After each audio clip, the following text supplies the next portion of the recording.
প্রিয় দর্শকবৃন্দ, আজকে নিয়ে এলাম আমার পছন্দের একটি আইটেমটি হলো পাট শাক ভাজি।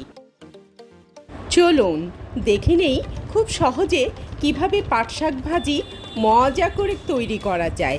প্রথমেই পাট শাকগুলোকে চিরল চিরল করে ছিঁড়ে নিতে হবে। পাট শাকের পাতাগুলোকে ভালো মতো ওয়াশ করে পানি ঝরিয়ে নিয়েছি। এবার চুলায় একটি কড়াই বসিয়ে তাতে দিয়ে দিব সরিষার তেল, পেঁয়াজ কুচি ও রসুন কুচি। পেঁয়াজ ও রসুনগুলোকে হালকা করে ভেজে নিব। হালকা করে ভেজে নেওয়ার পরে আমি চিরল করে ছেঁড়া পাতাগুলো দিয়ে দিচ্ছি। এবার নেড়ে চেড়ে দিব, স্বাদ মতো লবণ দিয়ে দিব। এবার দিয়ে দিব কয়েকটি কাঁচামরিচ। একটু পরপর ঢাকনা তুলে শাকগুলোকে ভালো মতো নেড়ে চেড়ে দিতে হবে।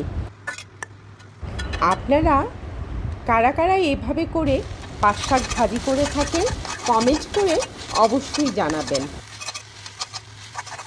আমি শাকগুলোকে একটু পরপর ভালো মতো নেড়ে চেড়ে দিচ্ছি যাতে শাকগুলো দলা পাকিয়ে না যায়।